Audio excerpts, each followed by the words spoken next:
Bases dropped on Soccer's morning show. It's Tuesday Thoughts here on Soccer Down Here. John, hear you there. And it's happy Open Cup Tuesday for those who celebrate. We'll be getting into all of that this morning. And if you looked on social media for the promo, you saw that I said that Andrew Miller is set to join us in hour two. Andrew's in meetings, like real grown-up stuff. So Andrew Miller, the beat writer for the Battery and all things Charleston sports down at the Post and Courier, set to join us in hour two. I'm hoping it's after 10:30. So whenever his meeting is over and he can settle into either an office or a parking space or the sunshine or whatever, we'll get Andrew to drop in and discuss anything and everything Charleston Battery to get us ready for Open Cup tonight.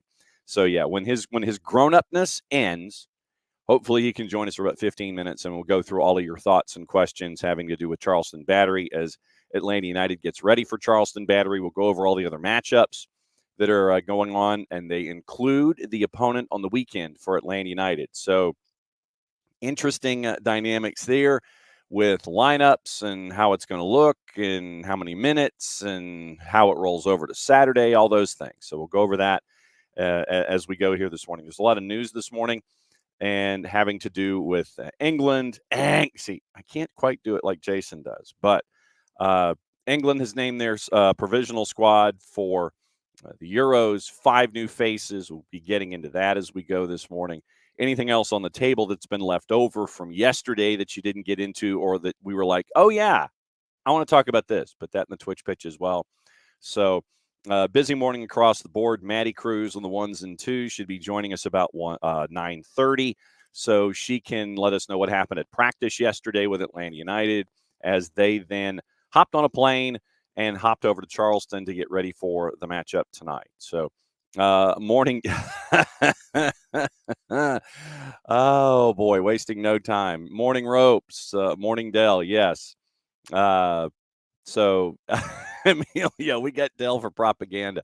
Yeah, so it'll be an interesting day. So Dell will be the wall that everybody bounces all of their ideas off of when it comes to Charleston. So, morning, Alex. So it'll be all over the place this morning, but we do have some things that we'll be getting into. And so it's Open Cup Tuesday. We'll get into those matchups. Andrew Miller, maybe some other folks if the team isn't practicing, or if they're practicing later, we can get into those discussions as well. But but Maddie should be joining us about 9:30. We'll get her perspective on practice and see how else it lays itself out this morning. All right, opening kickoff. Brought to us by our friends at Kickoff Coffee and kickoffcoffeeco.com. There's your QR code for those of you who are watching. However you're watching us, as I cover up the other QR code from our friends at Alliance Nurse Corps that is laying out right there. So we got to make sure that's covered up so you can pay attention to the QR code there for our friends at Kickoff Coffee and kickoffcoffeeco.com. Hit that QR code. You go to Kickoff Coffee. And they, in turn, will sit there and let you check out if you use the code SoccerDownHere15. Get 15% off your purchase. They, in turn, take 10%, reinvest it into youth games, youth initiatives. Very, very cool stuff from our friends at Kickoff Coffee and kickoffcoffeeco.com. So cover that up real quick. There we go. There it is. Okay. All right. So I wanted to, get into the idea of other teams in Major League Soccer and how your favorite club is not this club. And it is for it's for our friends in New England. And I don't know how, our buddy Shooter is, but maybe somebody should check on him and see how things are, because, when Shooter does drift in, we always know that he is a house of fire when it comes to his New England Revolution. It has not been a good season. It has not been a good season. Ropes with the question, how can we watch Open Cup? You can go to ussoccer.com, and they have all the YouTube links. Our friends at the cup.us on Twitter will post the YouTube links for all the matchups. They do a fantastic public service, and they'll sit there and they'll be like, okay, click here, and it's the YouTube link. Click here in the YouTube link. So the cup.us on Twitter, or go to ussoccer.com, and then they'll give you, like stuff in the margins. You can click on a monitor and you can catch your match however you want to do it. Yeah, because traditionally we'll have like 3 or 4 different matchups going at the same time, as we will work our way through the matchups and sit there and go, okay, well, this one's crazy, and this one's crazy, go here. And you end up going here, and you watch the matchups that way. Okay, so things are fairly dramatic. Let's use that word in New England. And New England has not had a good start to the season. They have not. They are just not good. They're just not. Bottom of the table in the Eastern Conference, 7 points in 12 matches, 2-9-1. They've only scored 9 goals in 12 games. They've given up 25. Last time I checked, that's not a good ratio. By far, the most anemic offense in the Eastern Conference, and not quite as anemic as, say, Houston or Dallas in the Western. I mean, Houston and Dallas are a little further away than the other clubs in the East, but by far the worst offense in the Eastern Conference, 12 goals and 13 goals, respectively, for Houston and Dallas. So they're within shouting distance of those offenses in the Western Conference, but by far, Chicago's scored 13, and then it's Orlando with 15 in the East. Charlotte with 14, and then it's Orlando with 15 in the East. 2-9-1, 9 goals scored, 12 matches. It has come out, and it was rather interesting the way that it was laid out yesterday. Tommy Quinlan, who does work in New England in Providence, New England Soccer Weekly, Rhode Island FC Radio play-by-play, he had a bit of an interesting post on the 280-character app. And after the Revs lost to Philadelphia on the weekend, here's what he said as I sit here and navigate guests and things. First point from Tommy Quinlan, at Tommy Quinlan _IV. And honestly, I don't know if you want to really mess with a guy from the Northeast whose name is Tommy Quinlan. It's just you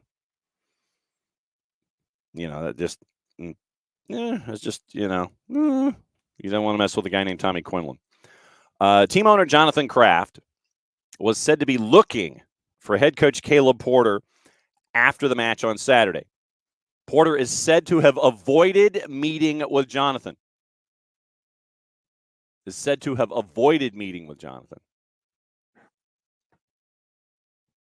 That's not good. So team owner Jonathan Kraft, after the loss to Philly, was said to be looking for Caleb Porter after the match. Porter is said to have avoided meeting with him. Unclear if they met yesterday. Point 2.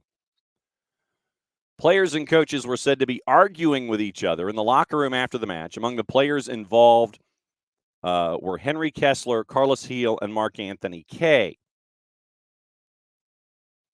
Point 3. Porter is said to have multiple confrontations on Saturday. Multiple confrontations. One with Spalding in the locker room after the match, and remember that Spalding picked up the early red card. The other with Nick Lima in the tunnel after the match. According to sources, Lima missed Caleb's handshake while coming off in the 83rd minute. Porter is said to have told Lima in the tunnel, quote, "Don't ever disregard my effing handshake again." And effing was not the word that was used. Lima shouted back it wasn't intentional. This is the second time in 2 weeks that Lima and Porter have gotten into it. NYCFC comes to Foxborough Saturday. To say Carlos is unhappy would be putting it lightly, Quinlan continued. Multiple sources told Quinlan Carlos Gil laid into the group at halftime, was seen complaining about the team's current form to Alejandro Bedoya and Charlie Davies. And this is me working backwards on this. So what you got is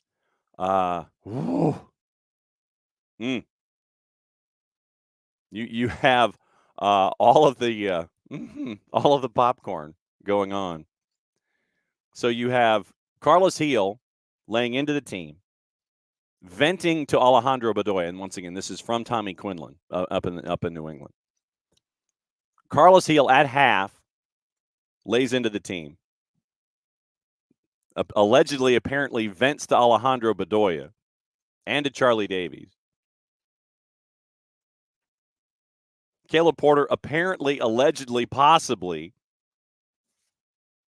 dodged Jonathan Kraft.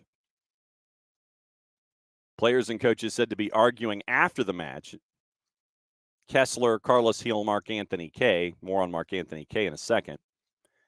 And multiple confrontations on Saturday. Spalding on the red, you would imagine. And then Nick Lima. Don't ever disregard my effing handshake again. Nick Lima saying it's not intentional. Mark Anthony Kaye came out on social media after the Tommy Quinlan thread and basically said the equivalent of get my name out your mentions and out your mouth, because that wasn't the case. So Mark Anthony Kaye is saying one thing, specifically about point number 2 from Tommy Quinlan. And Tommy Quinlan is saying, that players arguing with each other. Caleb Porter mad about not getting his hand shook, dodging, allegedly, apparently, team owners. I did not anticipate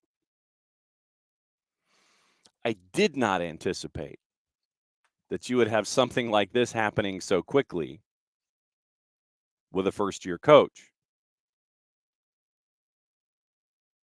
So, So that's what you're apparently, allegedly, possibly, maybe staring at when it comes to what you're seeing with the New England Revolution. Curt Onalfo could be choosing, according to Quinlan, a 4th head coach before the end of the 2024 season. 4 head coaches, 5 different starting keepers since the end of 2023.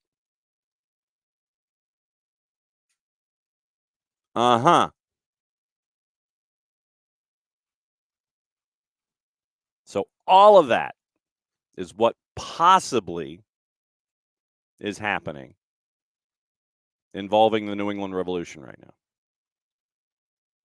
Sounds like fun, doesn't it? Dell says, makes me want to watch the next New England match. NYCFC's been on a bit of a roll. So you've got a team that is on a bit of a streak and on a bit of a run. But New England right now at 2-9-1 in a first-year head coach. Eek.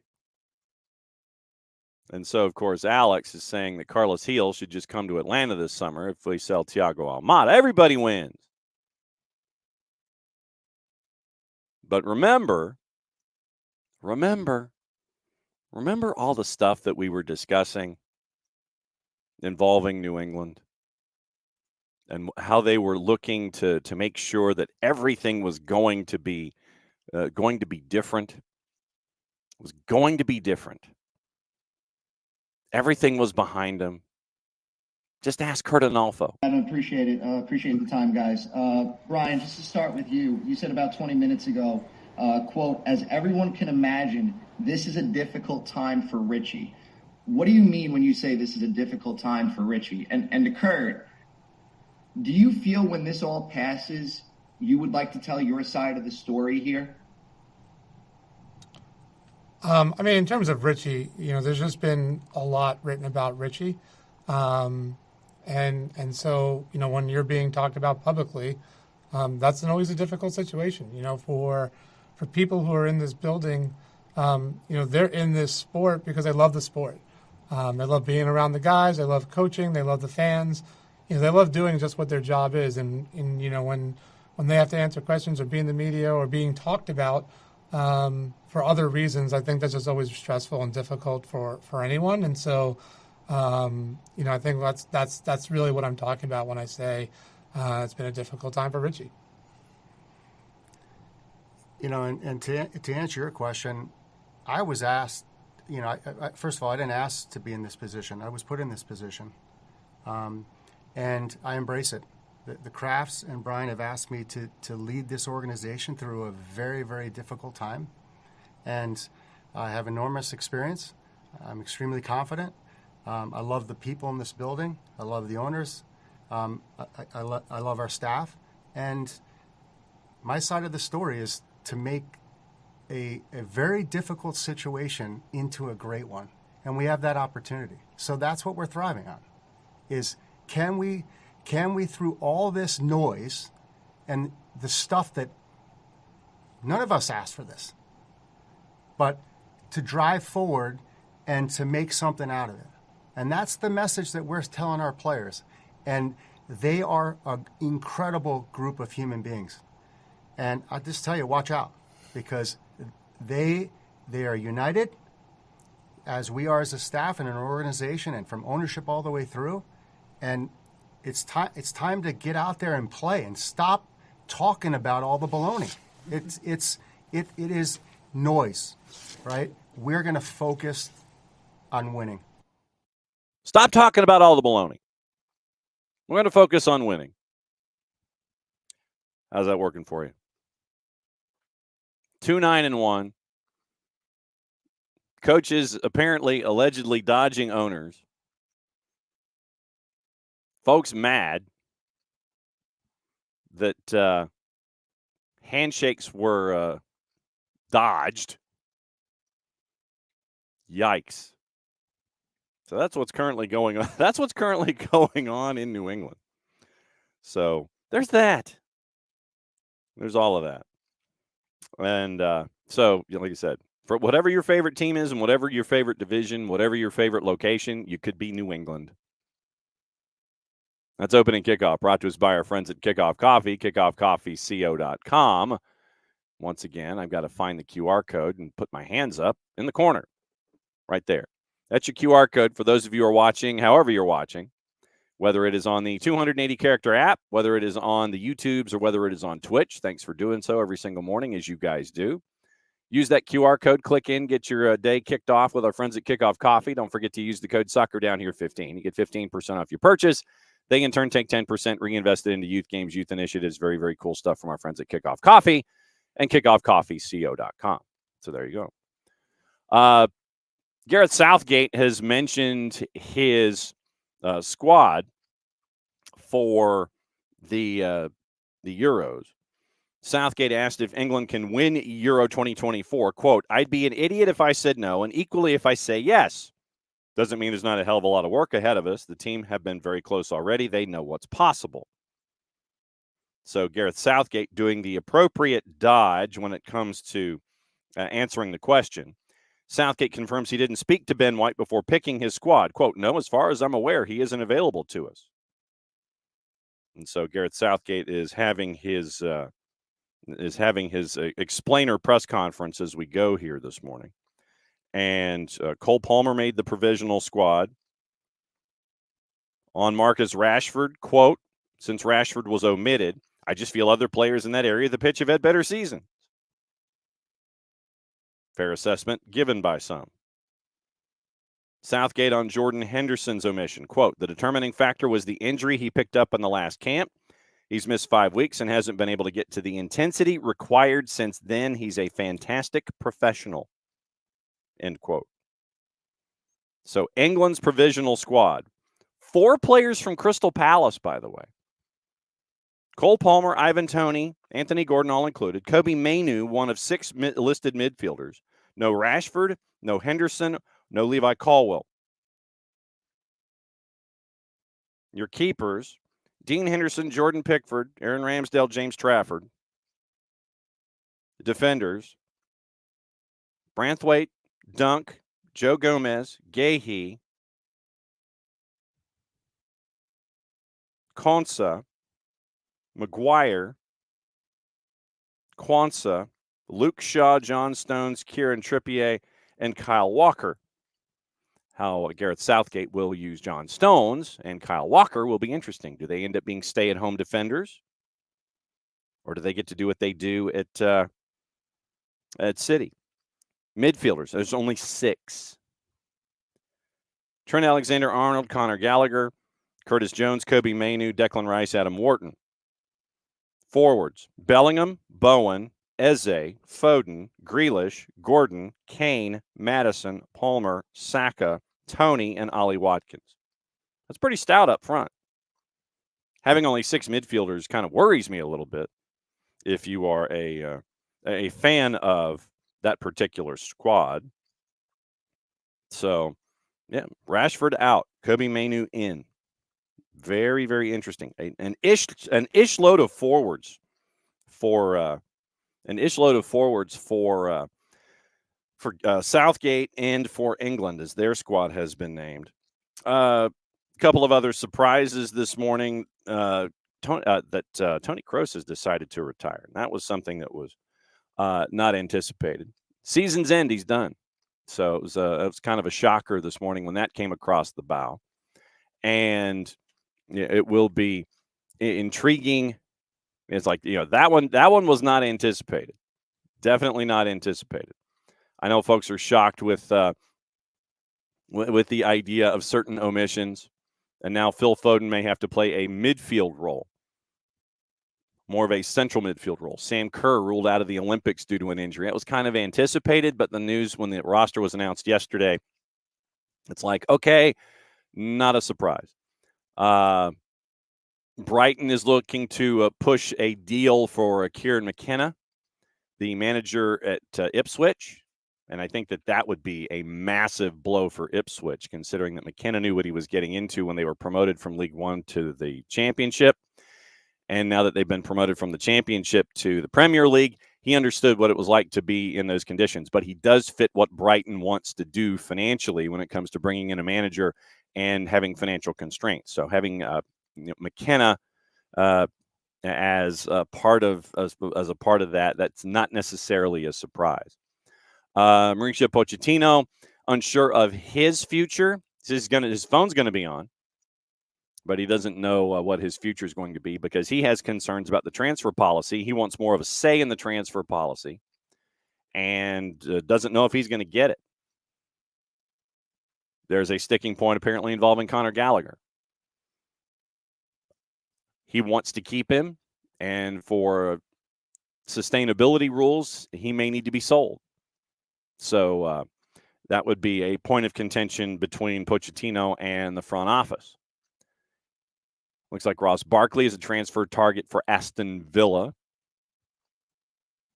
from Luton Town. Luton Town, by the way, they you do as best as you can. Do as best as you can. Southgate apparently, according to the Guardian, is going to give his defensive injury doubts the opportunity to prove their fitness when he names that squad.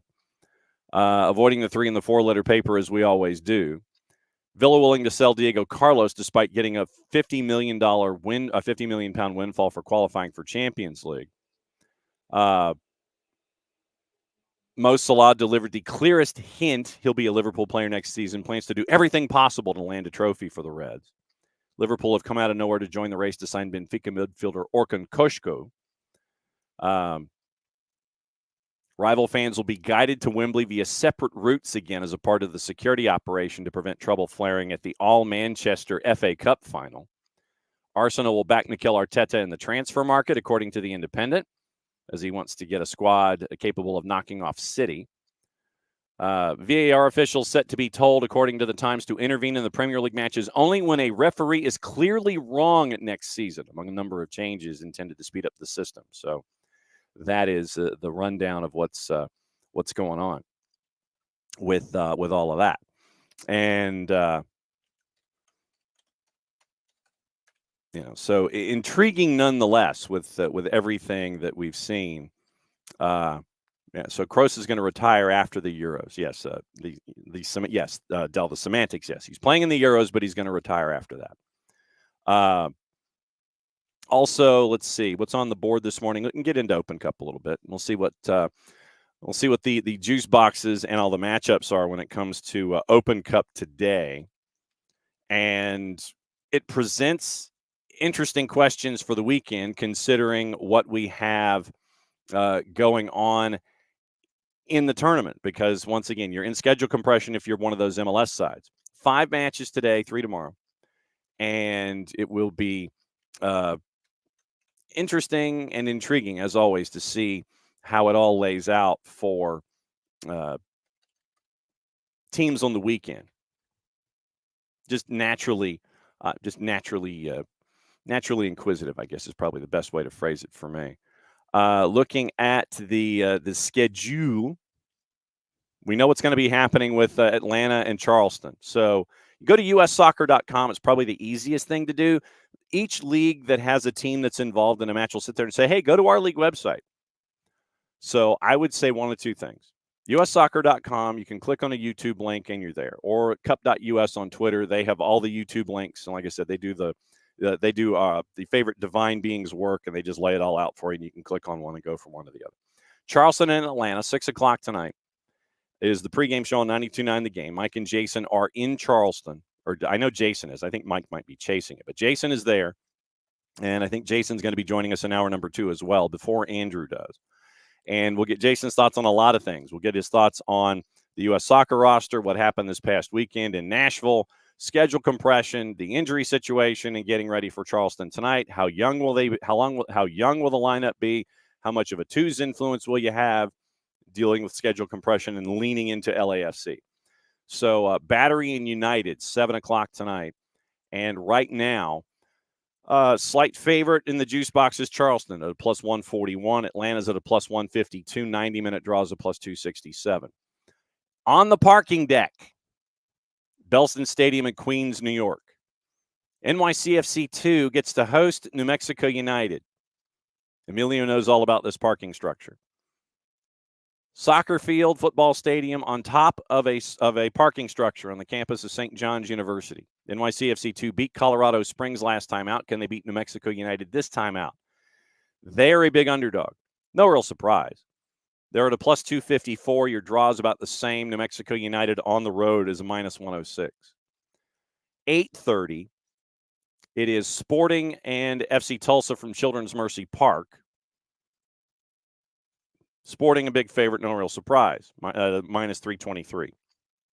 90-minute draws a plus 415, and FC Tulsa is a plus 673. Out west late. Sacramento hosting San Jose. Sacramento is favored, as they should be. Sacramento Republic started off the season in USL Championship with they have an unbeaten run of 10. Plus 136 at home, plus 238 on the 90-minute draw, plus 174 for San Jose. And then LAFC and Loudoun. This is what I said. Keep an eye on this one tonight because that leans into the matchup this weekend in Atlanta against Atlanta United. LAFC, big favorite, a minus 714. Loudoun is north of plus 1275 to win. Your draw is a plus 632. Those are the 5 matchups today. There are 3 tomorrow. Early numbers, and we'll look at these again tomorrow. Indy 11 hosting Detroit City at the Mike in Indianapolis. Tampa is hosting FC Dallas at Al Lang. Seattle's hosting Phoenix at Starfire. Interesting locations because it's still, deeper in the run if Seattle continues to go. Then things may gravitate toward Lumen Field, but right now it's always going to be Starfire. Very, very intimate, very, very, very loud. Indy 11 favored tomorrow. Tampa Bay and FC Dallas. Juice Boxers threw a blanket over both. Same number in the composite. Plus 144 for either side. Seattle, obviously, a big minus side right now at a minus 303 in the composite. But right now, Charleston slight favorite for 90 minutes. New Mexico United favored on the road at NYCFC 2. Sporting a big favorite at home against FC Tulsa. Sacramento favored at home against San Jose. And LAFC, no surprise, big favorite against Loud United at a minus 714. So those are your juice boxes. Remember, by the way, tonight, according to our friend Phil Collins, 6 o'clock pregame on 92.9 The Game and the Odyssey app. And it will be Abe and Garrett getting you into the match at Patriots Point. Dell is saying it is a beautiful day there in Charleston. I give it till about 5:30, and you'll get your afternoon shower just because.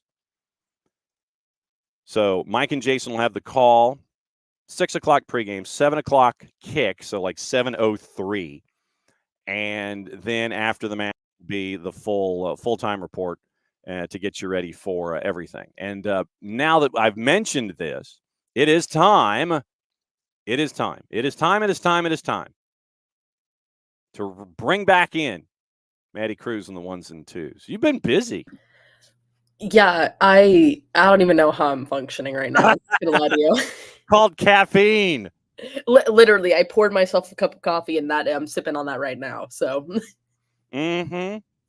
And for those that have not had the chance, and for those that have been keeping a listen to the show this morning and have not had the chance, there is an Open Cup promo on the network, on our social media platforms, and somebody that you, meaning the collective and the singular, know intimately is responsible for making that promo. How long did it take you to piece this one together? Oh, okay. That one actually wasn't as horrible as some of the other ones because I went into training yesterday knowing what I wanted to shoot. Mm-hmm. And so I kind of just took that and I was like, okay, I know which ones I want to use. So it was easier to clip it. I want to say it took like an hour and a half. But compared to some of the other things I've done, that is one of the quickest ones. Okay. Absolutely nothing wrong with that. You know, the way that it normally lays itself out, the way that I'll piece it together, it's for however long it is in minutes is how long it will take you in hours. So if it's a minute and a half package, it'll take you an hour and a half to piece together. Yeah, absolutely. So that as a guidepost. So Maddie has cut the promo. The unofficial official promo for keeping an eye on Charleston and Atlanta United tonight. 6 o'clock pregame with Abe and Garrett. Mike and Jason working their way into the discussion, 7:03 kick-ish, and then full-time report after.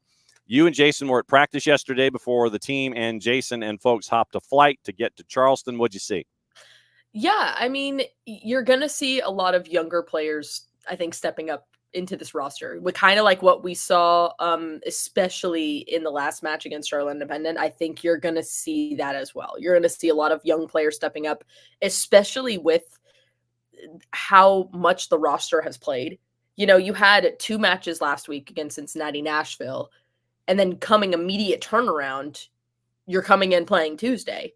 Mm-hmm. I would assume you're going to see still a balance of like first team players. I just don't think we might see a lot of first team players starting. They might be on the bench hanging out, but you're going to see a couple of familiar faces. You're going to see some youngins, basically, is what you're saying? Absolutely. You'll see some youngins. We saw Ashton Gordon out there doing his thing. Okay. So I would assume he would have a part to play in that area. He's just fun to watch, though. I mean, when he came on in the Open Cup for Charlotte Independence, he was absolutely like running all over the place. I mean, so I think that's going to be important, especially going into a Charleston Battery side that is currently undefeated and is sitting at the top of the board right now. Yep, and we'll have hopefully we'll have Andrew Miller from the Post and Courier joining us after 10:30. We might have someone else joining us from Charleston in hour number 2. Wink, wink, nudge, nudge. How'd you do? Guess twice, and neither guess counts. You look at who will not be there, and obviously we can have this discussion as well. There will be no Tiago. There will be no Gigi. There will be no Noah Cobb, and you were in Nashville for that. We got to see just a nasty injury, and I still have to go back and look and see what was up with Noah. No Derek Williams as a part of the discussion either. So the back line, once again, will be interesting leading into this matchup against Charleston. So I will say, looking at Noah's injury, looking back at it, it is an ankle. It looks like he rolled it a little bit when he came down on that challenge. We're not exactly sure what the timeline or anything like that looks like, just because of how quick the turnaround is. Right. But on good news, Derek Williams was training with the first team yesterday, and he did a lot of the beginning stuff, worked with the team, and then afterwards he kind of went off a little bit and did some like practice stuff on his own. But him integrating back into the first team, I think, is a really, really, really good sign, especially if you're looking ahead to maybe Saturday. Yes. It's possible we could see him maybe hop into that to not the starting 11, but maybe in the 18-man roster that you might have. But if that's the case, that's still going to be absolutely phenomenal to have. Yep. So the full list: no Tiago, no Gigi, no Derek, no Noah, and then obviously Tyler Wolf still in rehab with the knee injury for another couple of weeks, and then the body will determine for Tyler his full return and getting back to full song. So, like I said, we'll be getting our education on Charleston coming up in hour 2 with our friend from the Post and Courier once he gets out of grown-up meetings, and we'll have that discussion. Dell is asking about Gregerson. And we can ask Jason this as well. So we'll be getting your point of view plus Jason's. And there I just went ahead and spoiled the surprise. I think Jason's set to join us in the 10 o'clock half hour. Oh, nice. So he's going to give us the lay of the land down there. But don't know. Dell, it's going to depend on how he is, how he's responding and getting back to full song. And the whole idea, once again, of LAFC on the weekend, who is also playing tonight in Open Cup at home against Loudoun. All of this is playing into this jigsaw puzzle that you're trying to fit together with all these pieces. Yeah, and, with the way Stian played against Nashville, he didn't play a full 90, but he did play a good, I want to say, math is hard. Hold on. Exactly. Give me a second. I was going to say, let's see who gets there first. Maybe like 70? Okay, so hang on. Let's see if we can. If I'm correct, I don't know what I'm going to do. Well, I think you should salute the screen and enjoy your cup of coffee. I will. All right, so lineups. This is what happens when you're clicking here and trying to figure things out. So lineups. Stian started, and then let's see. Jamal came in at the half. Luis Abram, so he went 64. So okay. 64 and 26, and Luis punched a 6.6 in the time that he was in. So and with that being said, I would assume you would maybe have. I could see Elise. Why? I just had a brain fart. Luis Abram. I could see him possibly getting the start tonight in that center back position with Efrain Morales. Because he didn't play a full 90. He's still revved up, ready to go. I could see Abram taking in and stepping into that backline role. You also have Edwards. And it's likely that he could come up and maybe do something there, because we saw him training with the first team yesterday, doing stuff there. But you have those interchangeable pieces that can happen. Like who can go where? You have players that can play multiple different positions. And that's, I think, a great thing about having Edwards there, is Edwards can kind of do everything. Yeah, and so we'll keep an eye on all of that. Have not had you on since Nashville, and we will obviously we'll get Jason's thoughts on it as well. But with what happened in Nashville, didn't have you on yesterday. Now that you've had a little bit more than the weekend to kind of sit on it, what have been your thoughts about what happened up in Nashville with Atlanta United? Yeah, I mean, I will say, echoing kind of what Hernandez and what Pineda said yesterday about the match. I mean, it sucks to go down the rabbit hole, especially with that PK. Listen, I have a feeling you guys already had a full-blown discussion about it. Oh, boy, did we. I'll say my piece, and I'll say this now. I don't think it's a PK. Oh, no. I really don't. If you rewatch back everything, Guzan went up to make a clean challenge. Like, what is Guzan supposed to do there? Like, he went up to make the play. He went up there, got it, and Mukhtar just dived. Like, literally, like, if he was a diver in like college swimming, he dove. So I don't think it's a PK, but again, what's happened has happened. It's a judgment call, everything like that. Oh yeah. It is what it is. Yeah. I think the battle back in the second half was really good. I think Sleesh getting that goal is really important Yeah, get him because off the schneid, no doubt. exactly. I think that's really important for him as a player, and I think that's going to give some fire.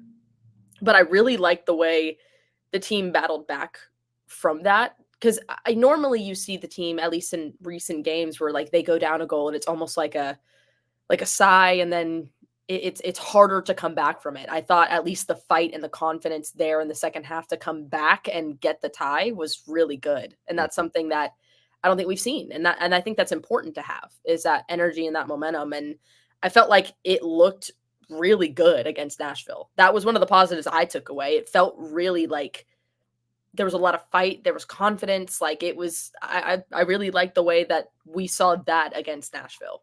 All right, so then let me go to the flip side. What do you think about Nashville?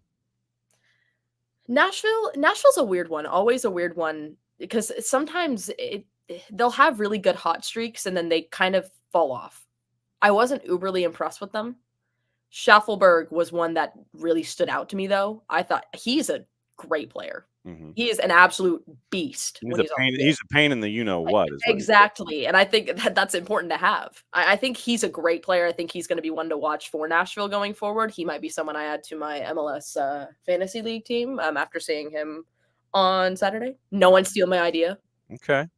Don't you dare. I'll be able to see it if you do. Exactly, especially if you're going head-to-head against you in competition. Anyway, but I was really impressed with him. But I mean, other than just some bright moments, other than the PK, I mean, you had some other moments, and I think being at home is a huge help. But it's so hard to balance. I think Nashville had some really bright spots, but I think it's a struggle. Obviously, you have an interim coach, and you're kind of still in the balance of that. But I mean, I think even with the interim coach, Nashville played pretty well. Hour number 2 set to have Andrew Miller from the Post and Couriers joining us after 10:30, and some guy named Jason hopefully joining us after. Yeah, I don't know who that is. I don't. Yeah, and so the lobbing from the back row with the water balloons has already started. I don't know if you saw this, but Dell was wondering whether or not you got the graduation present from the Birmingham Legion folks. Dell, listen. I know that we're going up against Charleston Battery tonight. I know that. You really got to add fuel to the fire right now. Oh boy, yeah. We drove through Birmingham from Huntsville to get back. Okay, so that's how you didn't go like up to Chattanooga and down. You went down through Birmingham. Okay. Yeah, because in Huntsville, like we went down because it was easier because we had to go back to the airport. Mm-hmm. But we drove through, and I made the joke. I was like, "Listen, Jay Heaps is right there. Mm-hmm. We can just have a little conversation, please." Mm-hmm. Yeah, just a little bit of talk. This is my other calling card, Jay Heaps. It's if you're listening, the white whale for Maddie in her Captain Ahab. If you're listening, mm-hmm. I just want to talk. I just want to know where it is. If it's lost in transit, that's okay. Mm-hmm. But I just want to know where it is. Mm-hmm. It's like, because, yo, come on, yo, fam, where it at? Exactly. Mm-hmm. I just want it. Yeah. But anyway, it's fine. And I think that they've also introduced another jersey since then that's actually probably worthy of being picked up and or worn as well. So yeah, Birmingham Legion is, I think, 2 to the bad when it comes to Maddie and her wardrobe. Listen, there's 2 of them. I don't even care which one at this point. I was promised the jersey. I'll find the timestamp in the Birmingham. There's no need to find the timestamp because the show still exists in the archive. Exactly. That's an easy one. So I'll find it. Don't worry. I'll post it. I'll be like, hey, Jay Heaps. Yo. Remember this? Yeah. Yo. And point to it. Let me know. Let's just talk. All right. So Dell wants to know what you thought of Geodis. I really liked it. I really loved the park. I liked it. I'm trying to get my words together. I actually really enjoyed the park. I thought it was really, really nice. Where it's located, I initially thought that it was going to be right in Nashville, but it's a little bit outside, which is nice. So you're not really dealing with the craziness of Nashville. Yeah, but then you end up with the craziness of traffic instead. Exactly. Then you deal with the craziness of traffic. But I think inside the stadium, once you get in, it's a really nice facility. I really loved it. I mean, what they did up there with the soccer specific stadium, I think it looks really nice. It's clean. it's so nice. I really enjoyed it. Like, it was a good field to watch it from, everything like that. I really liked it. Did you pay $22 for a sandwich? I did not. I did not get food. They had food for us in the press box, so I ate some food there. Okay. Since we didn't get the chance to ask in person, even though it was on the post game show, Ooh. after the game in Nashville, and I'll get Jason's thoughts about this too, is the matchup with the Twos. Well, first off, getting from Nashville to Huntsville so you can prepare for the matchup against the Twos. Listen, we got there with 45 minutes to spare. Yeah. So pretty great stuff. The Twos match, huh? Uh-huh. That was the most insane game I've seen this year. Welcome to Huntsville and Atlanta United 2. Hunt City Atlanta United 2 is just a straight up batch of crazy.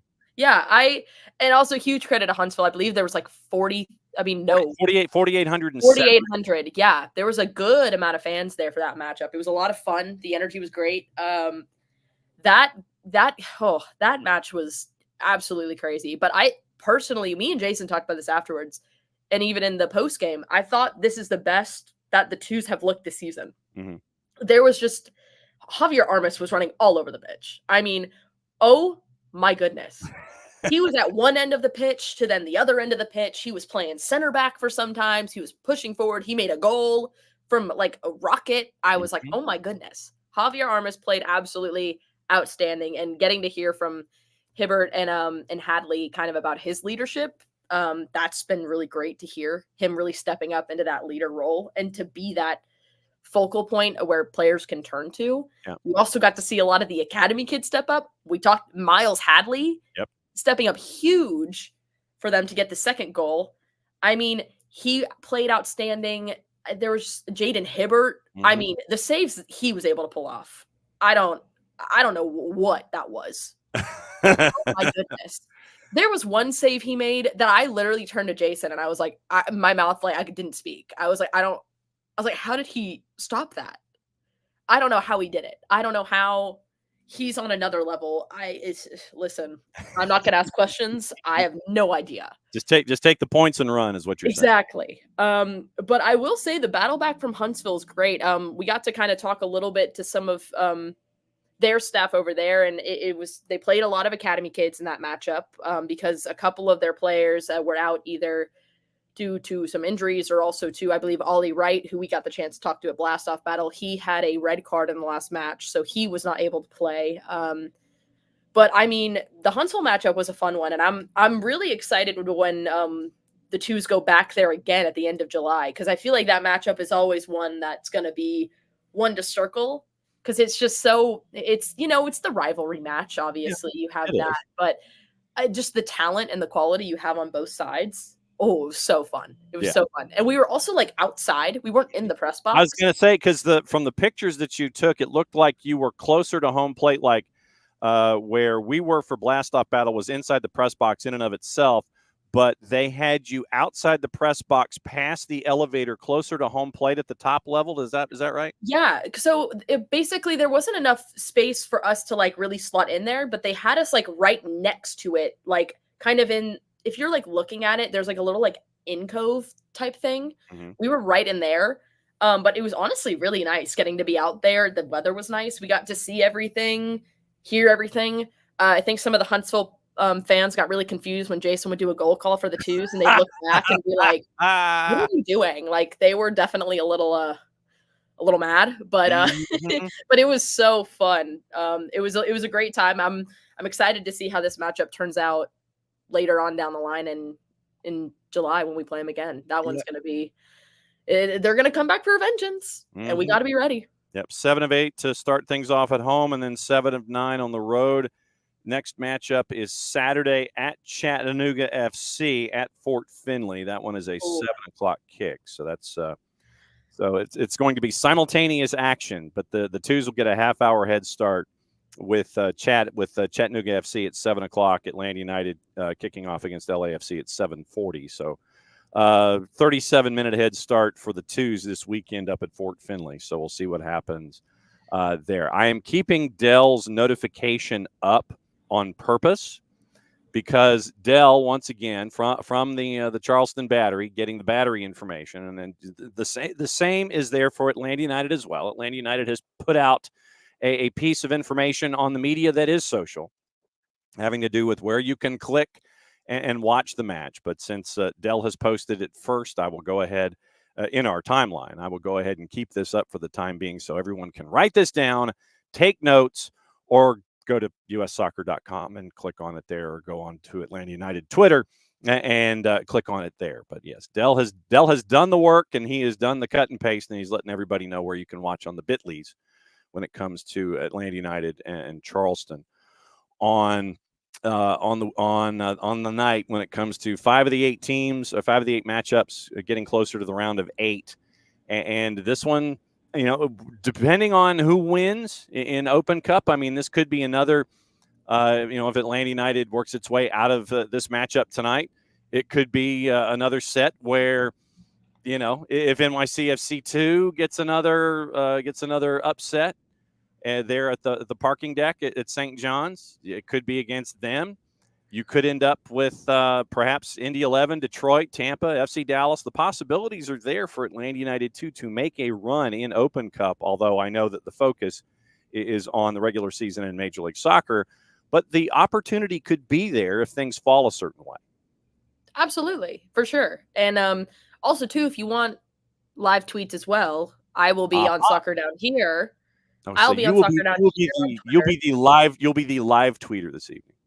I'll be the live tweeter. I'll try to keep up with some matches that are happening simultaneously. I know we're the first match, so we're by a good 30, 45 minutes. So I think we'll be one of the first ones to be done. But throughout the night, if there's anything special going on with some Open Cup, you'll get some live tweets from me. But if you want to listen to me talk some stuff about the Open Cup match, you can turn on notifications and, listen to me ramble about soccer. Nothing wrong with that. One of the other things that I wanted to ask you is it's almost like the recurring question. Has it still sunk in that you are a college graduate and survived your internship at SDH? Oh, I mean, yes and no, because I wasn't really on campus a lot last semester, except for doing games. You were kind of busy, yeah. Except doing games for KSU, and then going on occasionally to maybe go talk to Sanders or Brandon or Nolan a little bit about the broadcast. Besides that, I really kind of was just all over the place. But I will say yesterday I had to go pick up a polo for my brother up at the bookstore, and going back onto campus, that was surreal. That was weird. I'm not going to lie to you. So it's coming in waves for me, but hey, we survived the internship. We're here. We're now a contributor. We always have been a contributor, but now it's not just an internship. Now it's you're full-blown contributor status now. Full-blown contributor, wear many hats. We do all the things. But yeah, no, it's weird. A lot of my friends are still I still don't know what to do. And I'm just I feel like I'm doing the same stuff I've been doing, except it's just not an internship anymore. But yeah, it's just it's very strange, very interesting. And so, of course, Abby, who's in this morning, she wants to know. So, what are you doing for an upcoming job with income? What are you doing?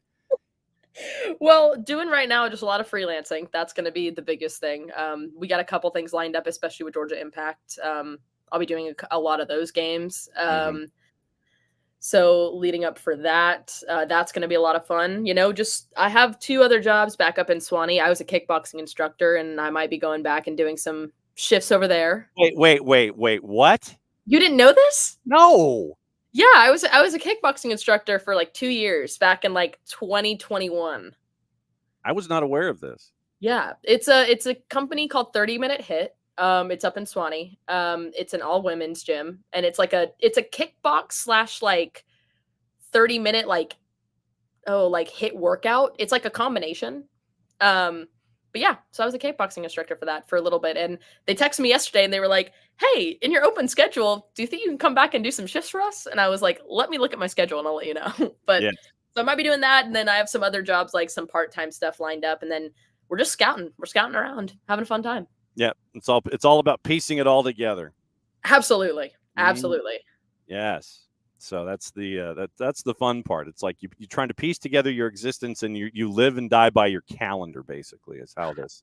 Yeah, I keep like staring at my calendar because it's right next to me right now, and I haven't really filled it out yet. And I just know that once I do, it's going to not look pretty at all. Well, but that's the thing. It's like you sit there and your calendar is barren at the moment, but the second you start filling things in, that's when people are going to start calling and calling and calling and wondering whether or not, okay, hey, can you do this? Can you do this? Can you do this? So the second you start putting those first elements in, then it'll end up being done that way. Like that, you get that first call, that first opportunity, then everybody else wants to jump in, and you have to sit there and you've got to juggle and gauge. Okay, what can I do and what can I not do? Oh yeah, absolutely. And it's interesting because like a lot of I will be color coding it. That is for sure. I trust me. My OCD brain, color coding will be happening for sure. Yeah, I mean, it's funny too talking to some of my friends who are like trying to find some jobs in the sports management side of things.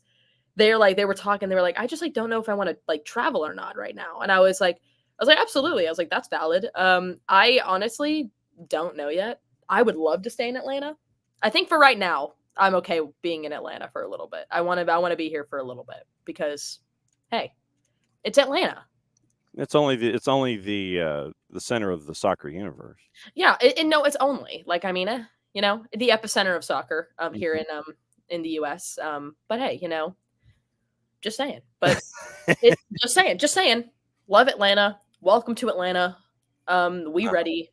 Yes, where the players play. Where the players play. Mm-hmm. Absolutely. I did not know this kickboxing thing of yours. Oh yeah. It's funny because I did it really consistently for like 2 years. Like because it was still like the weird aspect of like COVID was still happening.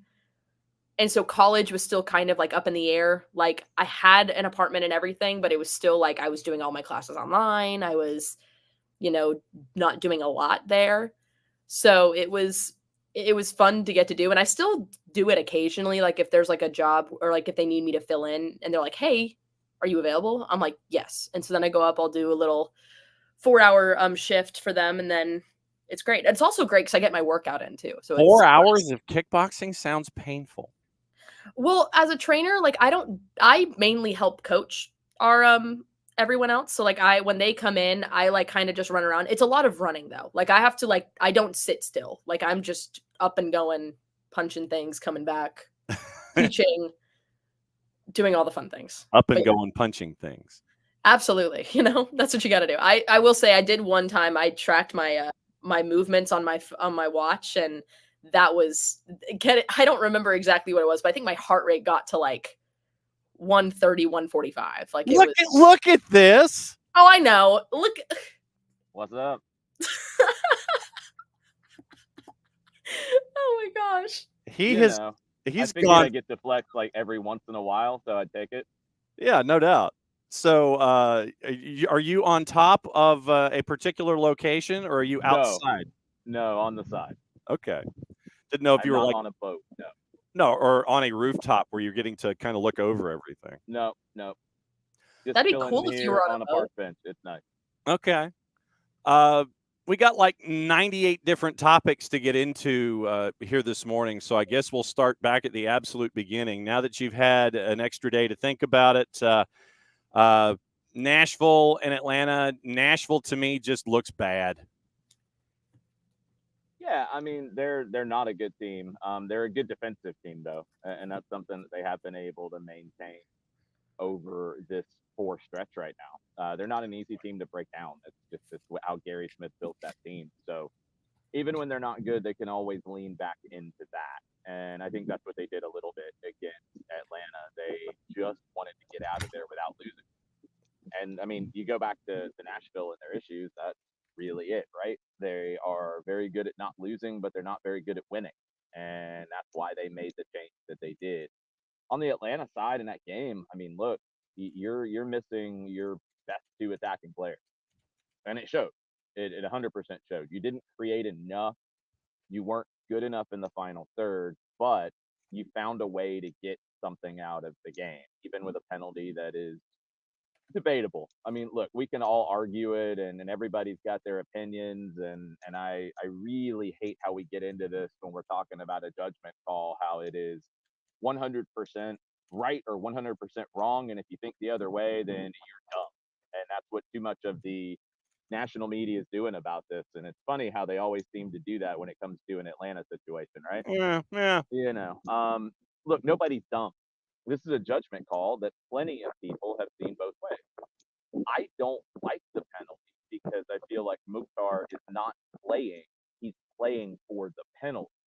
That's what I don't like about it. This is something that I think has been a pretty universal conversation about the game is we want to get away from those kinds of penalties. We don't want those kinds of plays to determine games. Penalties happen, contact or even the threat of contact, it happens all over the field. My opinion about that call is if it's not a goalkeeper who makes a challenge in the way that Brad Kazan does, in the middle of the field, goes in and the player dives in the way that Mukhtar does, looking for contact, jumping into the player, leaving the leg down a little bit, getting that little bit of contact, but touching the ball 3-4 yards wide of where they were going. I don't think you get that call in the middle of the field.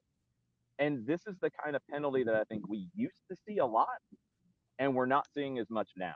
So it's a judgment call. You can justify the call. I don't like the call. But please, when we talk about these judgment calls, there are referee decisions that are right or wrong, period. We all know that. But when we start talking about these judgment calls, can we stop with the you're dumb, you're stupid, read the rules? Like, stop it. Just stop it. It wastes everybody's time.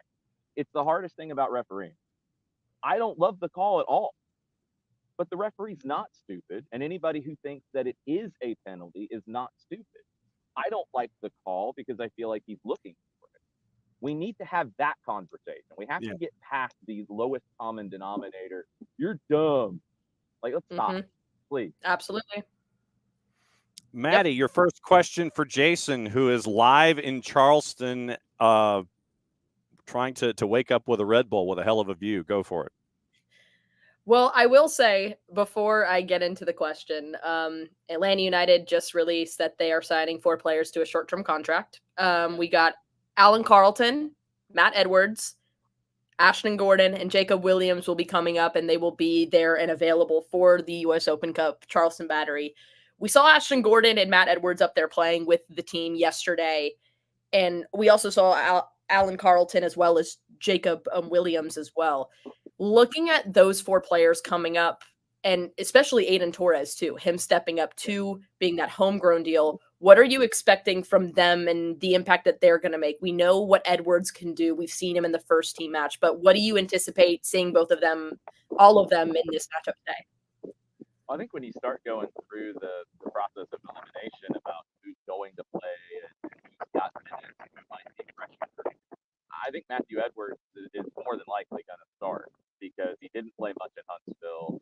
You've got fullbacks who, and Brooks Lennon's played every minute in MLS. I think you'd like to give him at least the night off from the start.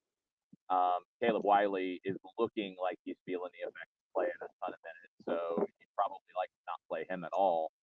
You're going to have to play Edwards, I would assume. Then you start to figure out the rest, and Jacob Williams gives you cover at left back. He gives you cover at left wing as well. I think we've watched him with Atlanta United too improve the defensive side of his game a great deal. As he's had to move into that left back role with Daniel Russo's injury. It served him well. It's actually served the club really well because he becomes valuable in a game like this one tonight. Alan Carlton's development has been a lot of fun to watch, and I think especially as a 10 or an attacking 8, depending on how you want to align it. Alan looked really good in Huntsville. He looked like a different kind of player, and I think it's one of those things you see with young players sometimes when they know they're either on the cusp of an opportunity or they know it's coming. And I would assume that the conversations before that game in Huntsville, guys knew they were either in consideration or they were going to go to Charleston. Allen looked like a player who was motivated by that opportunity or that decision that he's going. I thought he looked really good. He can give you minutes tonight. He's incredibly good on the ball. He's a great passer. Brennan's another one that we've talked about. I would assume that he's going to start. He didn't play on the weekend at all. And which one am I missing? Who am I? Oh, Ashton. Ashton played with the U17. And how many minutes did he play, John, on Saturday? I'm trying to remember. Did he go the 90 or did he come out at some point? Oh, man, hang on just a second. Let me grab my roster real quick. I didn't mean to send you running. No.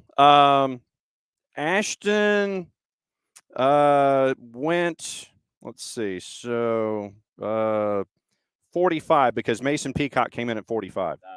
That was by design. So Ashton will be very fresh. He can play up top and he can play on the wing. Both are possible. And I think he's a little bit more comfortable on the wing. I think the club wants to get him into the ability to play as a 9, so he can be a little more versatile. So you could use him in either spot. You're going to see a lot of Atlanta United 2 influence tonight because you're going to have to. I mean, you just look at Almada out, Yakimaki's out, what that means potentially for Saturday. You look at the back line now with Noah Cobb out. Efrain Morales probably going to play tonight. Luis Abram didn't play much in Nashville, so you would expect that he would be available from the start. Your midfield, Jay Fortune didn't play in Nashville. Is he going to be able to go in this one? Dax McCarty didn't play much. You would expect that he would be available to go. Nick Firmino played 45. Jamal TRA came into the second half. So you've got a lot of guys that are either out or limited in minutes right now.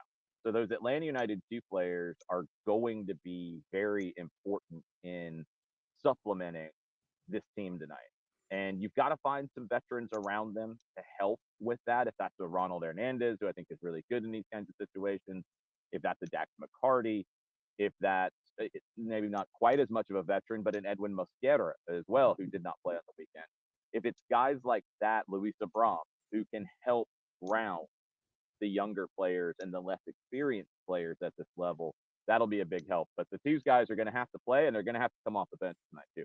And this is that delicate balance because of schedule compression where you're balancing competitions and you've got to think about this matchup tonight at Patriots Point and then with LAFC, who's in the same boat you are, even though they're playing Loudoun United at home. They're a couple of hours behind you. But it's that delicate balance right now of juggling competitions and figuring out, okay, if I plug in somebody here, what about this matchup coming down the road? Yeah, the good thing is the travel isn't going to affect you in this one, really. It's an hour-long flight. You'll have to modify a little bit of what you do. Monday was normal for everybody.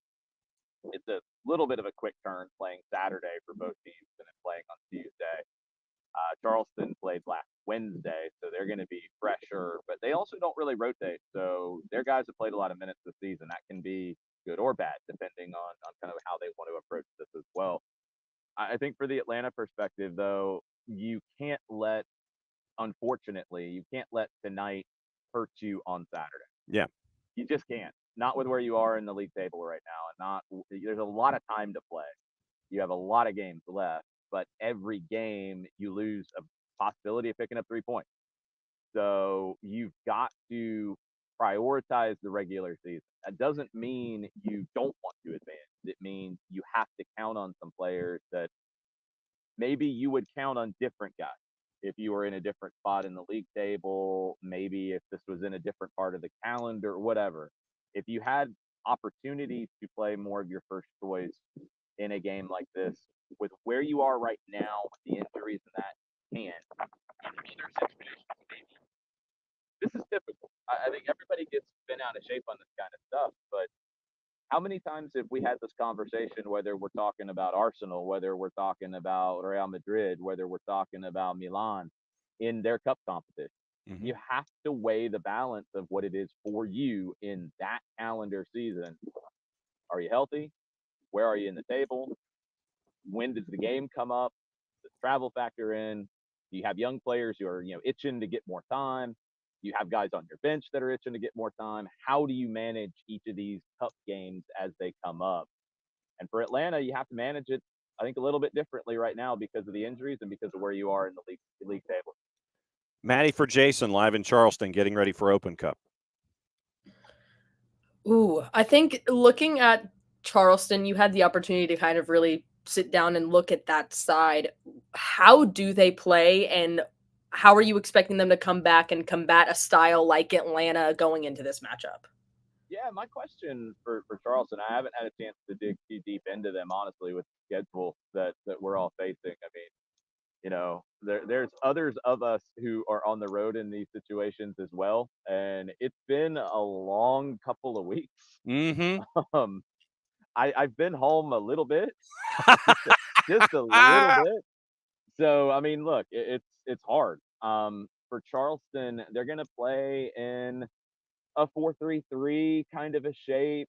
Um, they've got a good bit of experience. They've got guys who have either been here in Charleston a good bit or guys who have played for Ben Pierman over the years, whether it was Memphis or before a good bit. They've got a lot of experience. They've got a lot of guys with like 100+ professional games. That's something that jumped out to me when you start to look at this Charleston team.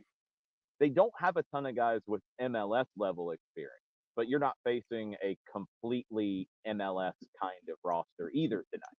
So you've got experienced players. You've got guys that are going to be in a good spot. As Dell says, they press a lot. They try to win the ball back.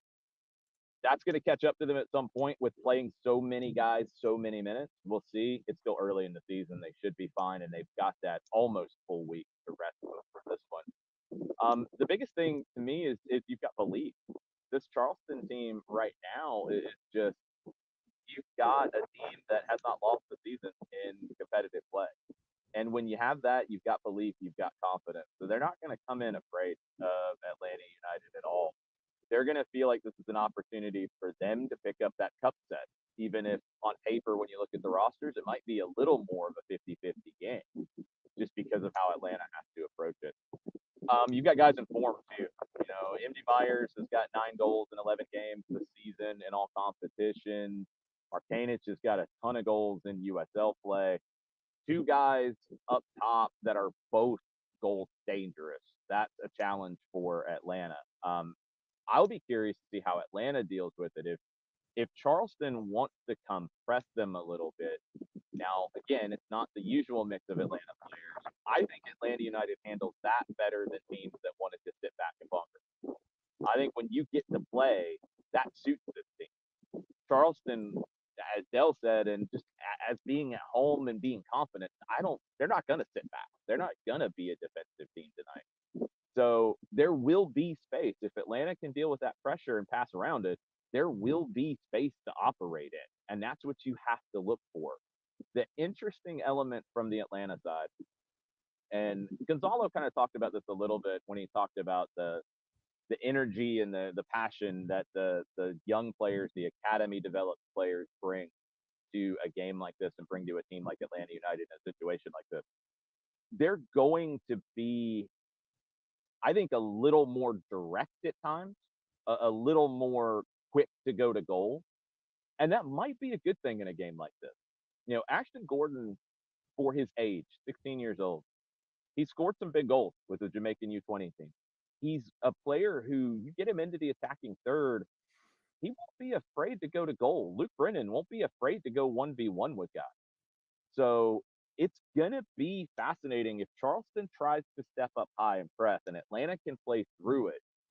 We could be setting up for a very fun back and forth kind of a match. Ropes was wanting to know about Shande Silva and trying to see if Shande might get some time tonight. I mean, he's limited in minutes. You want to get him back fully fit. And with Mosquera not playing on the weekend, I think you would want to rest Silva for Saturday and give Mosquera this game. And if he goes 90, he goes 90, but I think he's going to start. I'd be surprised if he doesn't. I think with Silva, you just want to get him back to where he can play 90. Where he's been able to play 20, 30, and then the awkward situation in Cincinnati, for example, where neither he or Mosquera could go the rest of the way when Almada came out. You went with Silva, and I think he's shown you a little bit more. You want to see more from him.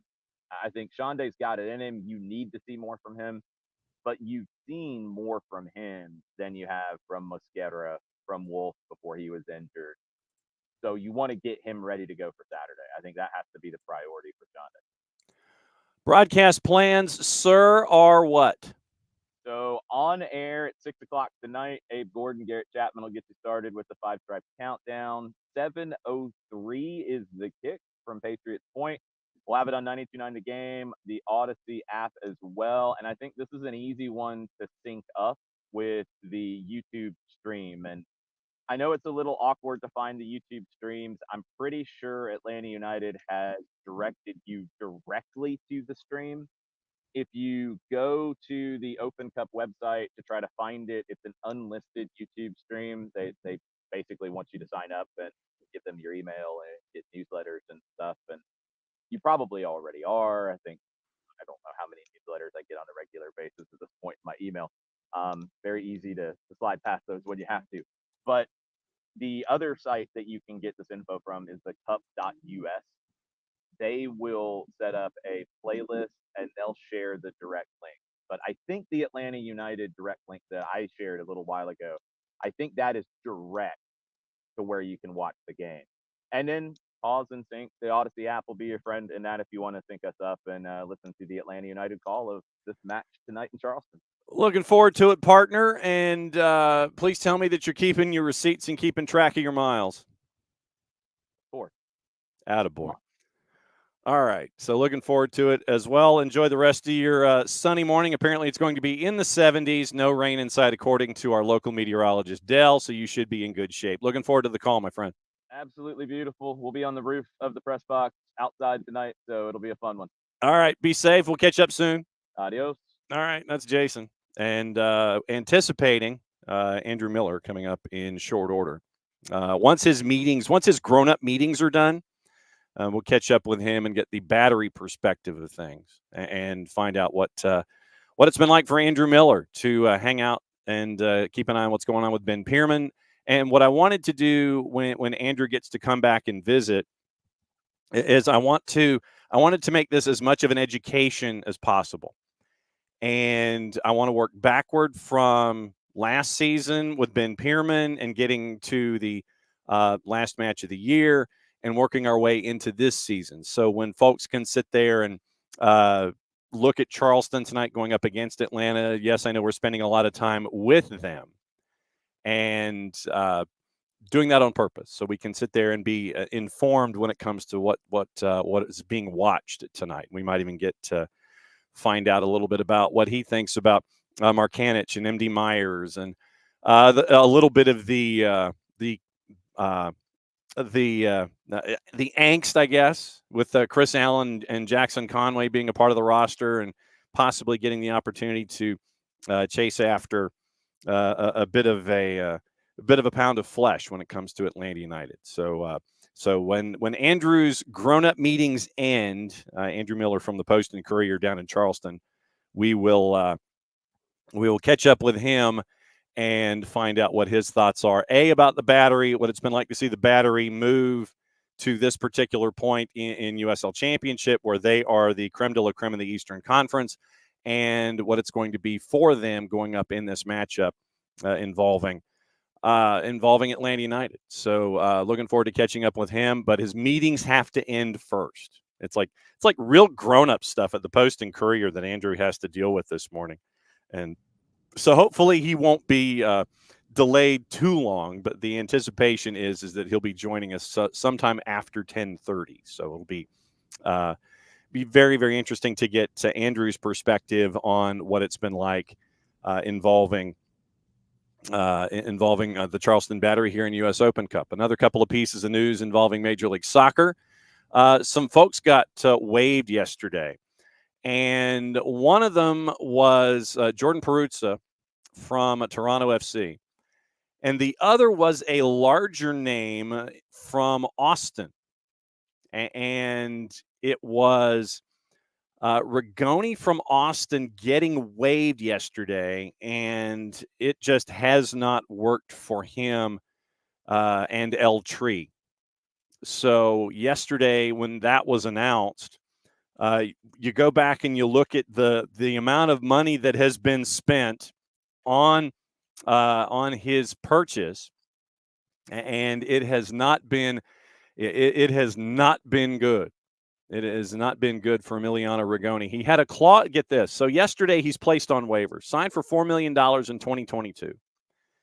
Did not make his mark in Major League Soccer. 6 goals, 6 assists in 58 games. He was placed on waivers. 12 appearances was the trigger for a renewal clause for 25. He'd made 11. Might play into why everything was going on. Wow. The meetings ended early. All the grown-up stuff finished early for Andrew Miller. So we're going to welcome him in and get the Charleston Battery perspective. Andrew, I congratulate you on all the grown-up stuff being put to the side early this morning. Well, thanks very much. Those budget meetings can be tough. Yeah, and so we were, trust me, Maddie and I were wishing that things would go, where the eyes don't glaze over and you're just kind of going, I've got stuff to do. Yeah. Thanks for hanging out with us this morning. And if we can rescue you from the mundaneness, mundanity, or whatever it is of all the grown-up stuff. What I wanted to do this morning was bring our listeners in the Southeast and we do have some Charleston listeners and watchers. I wanted to bring the rest of our listenership and viewership in under the Charleston tent and have it be an education. While, I did want to get into the matchup, I did want to kind of introduce the Battery in its current form to our listeners. So let me go back to last season to start things off and the run that happened last year. What was that like for the Battery to have that kind of a run under Ben Pearman to get to the last match of the year? I think it was unexpected. I think as the year went on, you could see the team kind of developing, getting better, gaining confidence. They had some injuries early, especially in their midfield that kind of, stifled their growth a little bit and their team chemistry. But as soon as they I think it became late May, early June, you could see the beginnings of that. Hey, this team, might have a chance to make the playoffs. Now, did I think that they would make the run that they did in the playoffs and get to the championship game? If you'd have told me that at the beginning of the year, I would have thought, no way. I would have thought that them having a winning season, them being in the playoff, in the playoff picture, I thought that would have been a tremendous season. But Ben Pearman, I just don't see him coaching in this league much longer. He is obviously doing a great job here. I think teams at the Major League Soccer level are going to take notice of that. And if they're smart, they're going to snatch him up because the guy can just flat out coach. So they make the run. It seemed like every game they played, it seemed everything kind of fell into place for them. They got all the home matches. They scored goals early. They were able to dictate the pace of matches early, especially in the playoffs. And to get to the championship game was really an amazing feat for Ben Pearman and the team. It was really an incredible run. Matty Cruz for Andrew Miller from the Post and Courier, previewing Battery in Atlanta United. Go for it. Well, hello, Andrew. But I think my biggest thing is obviously looking at the matchup itself. How would you describe Charleston Battery's playing style, and what are some of the highlights that you think that they do well? And going against a team like Atlanta, how are they going to be able to exploit those moments and have success in this match? Well, when you're talking about the U.S. Open Cup and you're talking about a USL side playing against an MLS team, I think the first question you have to ask you is, well, how many of Atlanta's first-team players are going to play? And what is their roster and lineup going to look like tonight here at Patriots Point? And, until I see the starting lineup, until I see the starting 11, I know, who starters are in and who, which guys are playing. It's kind of hard to predict what Atlanta is going to look like. And to me, again, I've been covering the club for about 25 years, and I've seen them beat DC United. I've seen them beat the Chicago Fire. I've seen them beat Houston Dynamo. I've seen them beat a bunch of MLS teams, but a lot of those times, those teams were half in, half out. They'd have about half their starters in, and then half the others were either reserve guys or bench players. And again, it'll be interesting to see, especially with Atlanta's schedule here. This is their fourth match. This will be the fourth match in like 13 days or something like that. Yep. So I cannot imagine that we're going to see a bunch of starters, but I bet there will be some starters there that will be on the bench that will come in, in that 60th, 70th, 75th minute. And they could make all the difference in the world. I mean, when they played DC United in 08, the Battery had control of that match. And then the DC United put a couple of starters in. Fred, I remember being one of them. And obviously he ended up scoring the game-winning goal. And so when you have dynamic players like that on the bench, it makes a huge difference. So with that being said, what the Battery has done well, at least so far this year, is obviously they've scored a ton of goals. And, Nick Markanich and MD Myers, they're your two weapons there. Malloy, the Irish midfielder, is a huge pickup for them. He kind of distributes the ball. Reminds me that Jamie Tart and the Ted Lasso play through me, not through me, but through me, that kind of thing. But, so they are an attacking team. Obviously, the weather's not going to be as big a factor. It's not going to be that hot here.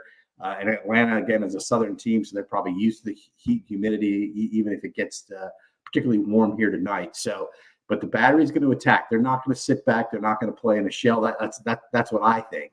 I don't know what Ben will do, but they're not the kind of team that's going to sit back and play for a tie. They're a team that's going to attack you and take advantage. They're going to control the ball. That's something they've really improved on from last year. This year, their time of possession is up from last year. And that's, I think, goes around what they do in the midfield. They're much improved in the midfield.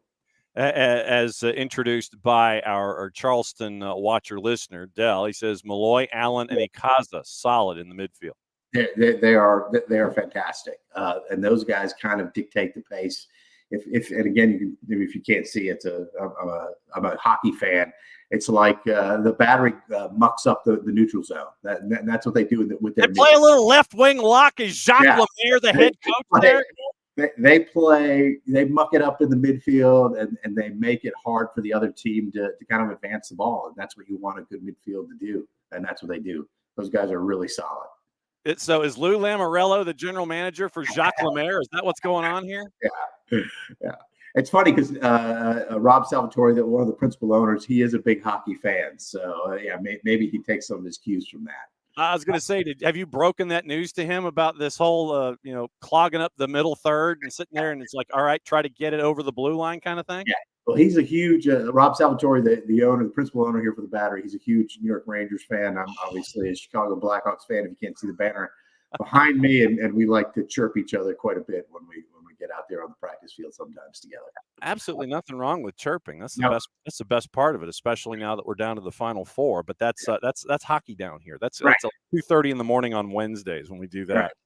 Right. For those that have not had the chance to see/meet Ben Pirmann, how would you describe him as a coach, both philosophically and personality-wise? He's a coach that makes his players accountable, but he doesn't do it in a demeaning way, if that makes sense to anybody out there. He demands, I hate to use some of these euphemisms and some of these sports jargon cliches, but like what Dabo Sweetie says up in Clemson, our standard is the standard. And that's kind of how Ben Pirmann is. He wants to play a up tempo. That's the way I would describe it. Aggressive style, both when he has the ball and when he doesn't have the ball. When he doesn't have the ball, he wants to possess it again. He wants to make the other team, dispossess the ball, and he wants to put pressure on them. And I think with he actually has a smaller roster this year than he did last year. So he might not have the overall quantity of depth, but I think he has the quality of depth on the bench that he can do that. Because as you know, it gets incredibly hot here in the summers. And I don't care if you're playing at 7 o'clock at night or 8 o'clock at night, it can get pretty steamy here. And if you don't have that kind of depth and you don't have the guys that can run like that, then it's going to be an issue. So I think, again, holds his players accountable, likes to play an aggressive style. He's great to work with. I mean, he's to the point. no nonsense as far as that goes. And it's funny because I go back to, I've been in the business for 35 years covering just about every sport you can think of. And all the good coaches kind of say the same things. They might use the jargon for their sport might be a little different, but it's kind of all the same thing. And like I said, I've covered Jared Bednar, who won a Stanley Cup at Colorado, was a coach here for the local minor league team. Him and Ben, they sound almost similar. Spencer Carver, again, I'm sorry using hockey analogies, but up with the Washington Capitals, they say a lot of the same things, and those coaches are super successful. So, yeah, that's how I would describe it. Anytime you can drop a South Carolina Stingrays reference into a show, you know that we're going to take it. We're a bunch of puckheads here. That's fair. That's different. Maddie Cruz, continuing our conversation with Andrew Miller of the Post and Courier. So looking at the, I think, head-to-head matchup between these sides, it's interesting because I feel like a lot of people don't really know that these teams have played each other before. If anything, it's been 3 years in a row. Since 2017, 2019, it was like back-to-back in the Open Cup. Atlanta has come out on top on all three of those matchups. Looking back at those matchups and then going into today, what do you think is going to be the difference for Charleston Battery from the teams that played in those years and then looking at this year now? Well, one thing I think is that they're finally getting to play them at home. I believe all those other games were at Kennesaw State, if I'm not mistaken. I know at least two of them were. Open Cup hero Brandon Vasquez, brother. That's how it's been. Yeah, and what's interesting to me is that first they get the match at home, which I think gives them a little bit of not an advantage, but certainly you wake up in your own bed, you play in your own field, you're playing in front of your own fans. That's going to help you. It's not going to hurt you. So I think that is number one. I think this particular Charleston Battery team is more equipped to beat a team like Atlanta because they can score. And that has been not the knock on those other Battery teams, but they were getting their offensive production from maybe one or two guys. And with this team, you see obviously those two guys up front, Meyer and Markanich. They've been outstanding, but they've got other guys that play in the midfield that are also dangerous as well. It just, I think it stinks that Fidel Barreras isn't still on this team, because you talk about, you add him to that midfield and they'd be deadly. Because it was funny, the first time I saw him play as a 16-year-old, he didn't stand out, and people were like, "Oh, what are you? That's a slight." No, it's not a slight. It's like he's 16 years old, and I can't tell who the 16-year-old is. And that just showed me how good that guy was. And obviously off to a pretty good start here in his MLS career. But I think this team is better equipped, certainly offensively. And then I think on their back four has advanced, and they've gotten better and better as the season has gone on. And I think they're maybe equipped to handle the attacking players from Atlanta a little bit better than maybe previous teams did.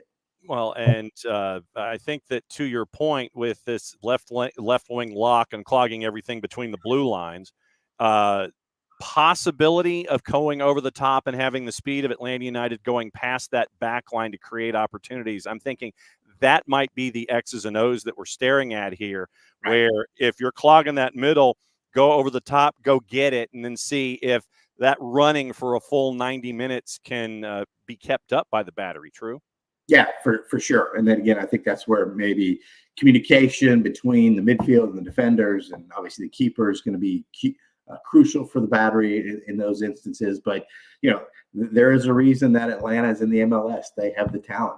They should be able to, just on talent alone, win this game. But I have seen too many Battery matches and too many U.S. Open Cups to not think that they don't have a shot here tonight at winning. And like I said, if Atlanta doesn't put their best foot forward, they're going to be back on their back heel pretty much the entire match. Because I expect the Battery to start their 11 guys. I think Rob Salvatore, the owner, is serious. He wants to advance. First, he wants to beat Atlanta for the first time, obviously, in the U.S. Open Cup. And I think that he understands the significance of this kind of match. And I anticipate them using most of anybody who's available who can play. I think they're going to play tonight. Andrew Miller, Post and Courier, hanging out with us for another couple of minutes, kind of breaking down the Charleston Battery perspective of things as they get ready for Atlanta United in U.S. Open Cup. Question from Del Schaefer down there in Charleston for you. So basically, Del in Charleston puts a question in the Twitch pitch to ask you there back in Charleston. What do you think Lee Cohen brings to the team? I tell you what, Lee has done a tremendous job as a general manager bringing this team together. I mean, he's the guy, the puppet master behind it, who's pulling all the strings, who is identifying and collecting and signing talent. And again, I know Fidel Barreras was before his tenure here, but he's been able to bring in guys that have made an immediate impact. So I think he and Ben have worked very closely together on identifying talent, and they've done a great job of developing that talent. No question about it. I can't think in the last year and a half of kind of a bad signing that he has made. So I think Lee has done a tremendous job here, and I'm not just pumping his tires because I like him. I think he does a really good job. And a lot of times coaches and general managers, don't get along, or at this level, a lot of times the coach is the general manager. But I think in this case, having Lee as your general manager is a good idea. I mean, what is he, the president? But I would call him a general manager. I think that's what he is, and would be in most other positions. So, yeah. What has the transition been like from MUSC Health to Patriots Point? Well, the facility I refer to as Blackbaud Stadium. That's what it'll always be to me, because like I said, I went over there for I don't know how many games in my journalism career. So that place was special. I mean, I remember when Bolton came over, the guys from Bolton came over and EPL team to play an exhibition game in July. And I can't remember what year that was, but the Bolton players would go up to the Three Lions pub or club, whatever you want to call it. And I don't know if you guys have ever been there or went there when they were there. Yep. But the memorabilia collection that was up there, the bar, just everything about that place was just on another level. And that's not to say that Patriots Point doesn't have its good points and doesn't have its charm. And Rob, I think, is going to do. He eventually wants to enclose the stadium and kind of make it a little bit more of a standalone facility. And I think we're a couple of years away from doing that. But Rob has just done a tremendous job as an owner. He's taken up the Tony Baca mantle, because Tony was the one that started the Charleston Battery and kind of built that club up to where it was recognizable, not only in the United States, but obviously across the globe. And but Blackbaud Stadium's that place was special. It was unique. It was great. I was getting back to Bolton players, and the Bolton players and their manager would just go around and they would look at all the memorabilia stuff and everything. And they just talked and raved about how great it was. Sunderland came there and played there as well. West Bromwich played there as well. So I mean, that place was unique. The U.S. women's team, Mia Hamm played there. So I mean, it's got a lot of history there, and now, unfortunately, well, not unfortunately. I mean, if you live out there, I'm sure it's great. But now it's kind of a community development place. So yeah, that's that. But that's the way Charleston's come. I mean, I moved here in 1989, and it was kind of a sleepy little town, and now it's the secret's out. Yep, and somewhere in the Three Lions, there existed a Soccer Down Here scarf, because we were there for the Triple C, the Carolina Challenge Cup. Yep. And we broadcast the first ever match that Atlanta United had, where there were issues between Brian Schmetzer and Tata Martino at the end of the matchup that was there for Seattle and the Triple C. So, yeah, somewhere in there was an Atlanta Chiefs pennant from the NASL. And somewhere in there was a Soccer Down Here scarf that we left behind from doing that first broadcast. So I know of what you speak, sir.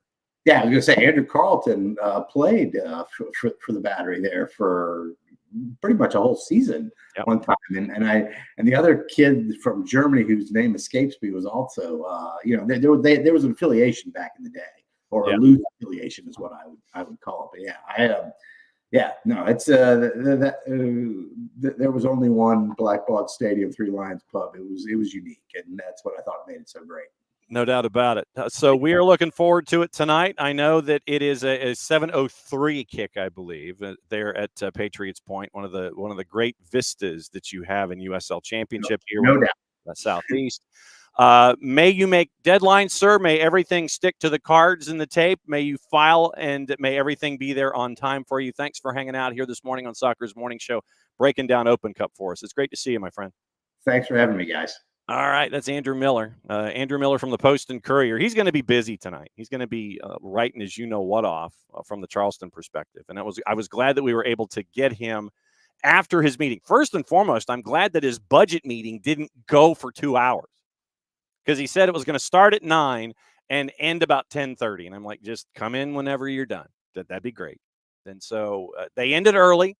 We rescued him from the budget meeting, and now he's hanging out. He was hanging out with us to get the Charleston Battery perspective as the Battery host Atlanta United tonight on Open Cup broadcast plans.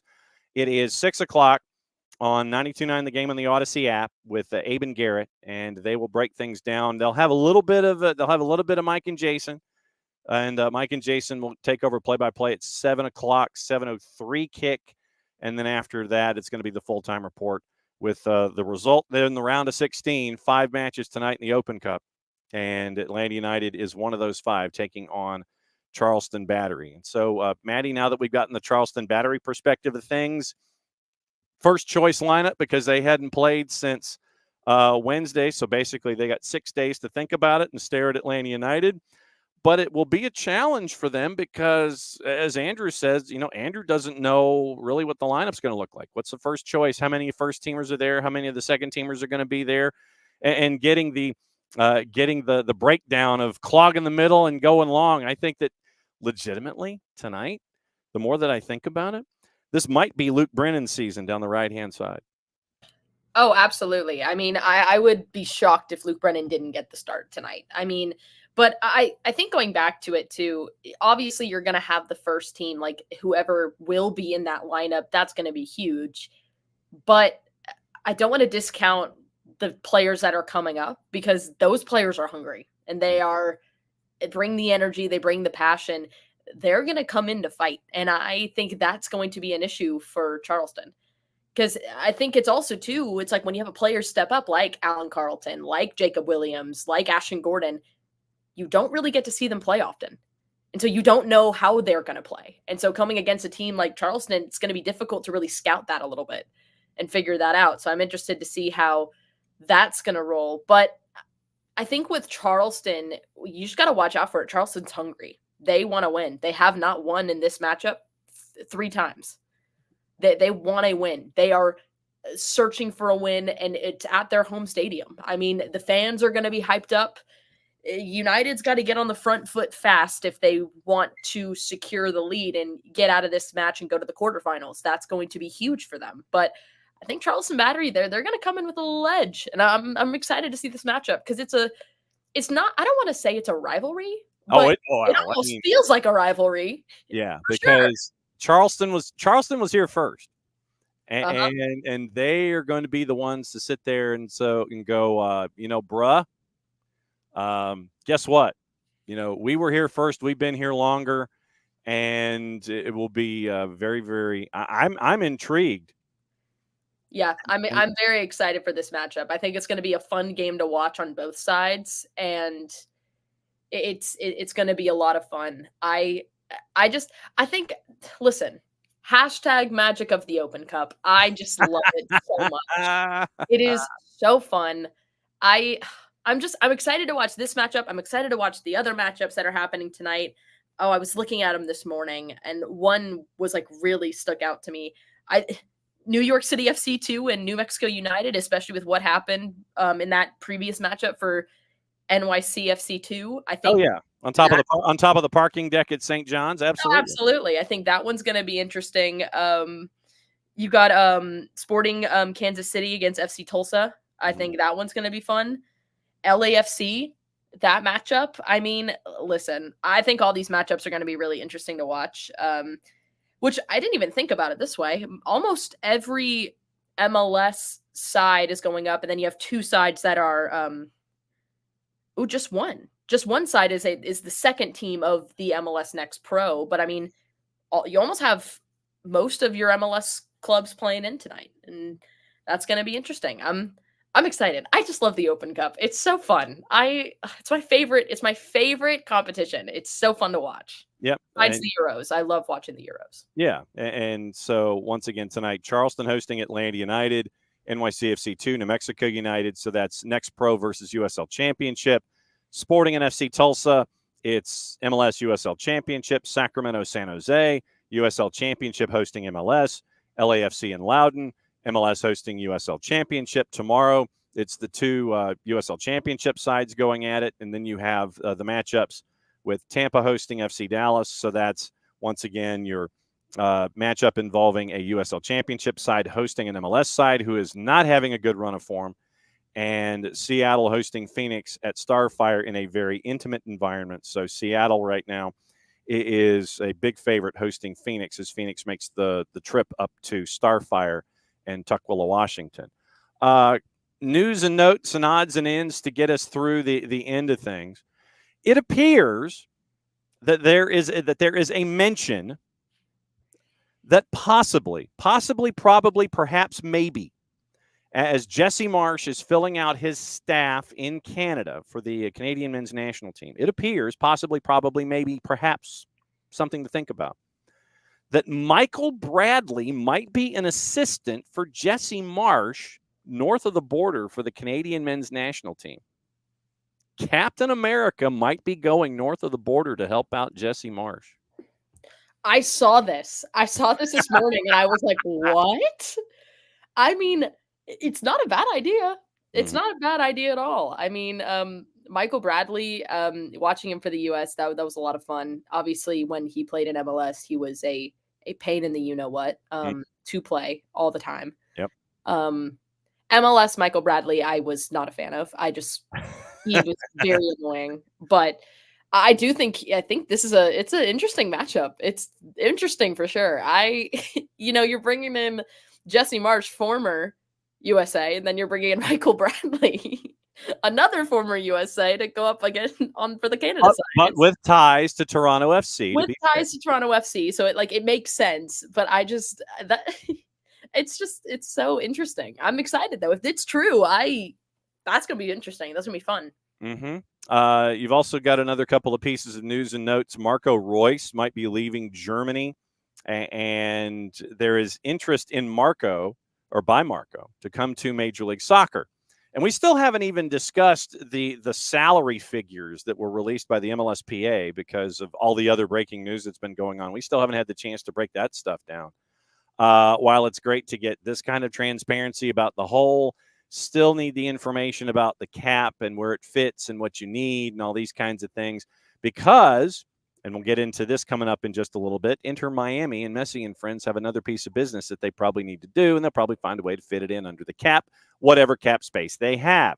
Marco Reus linked to Major League Soccer.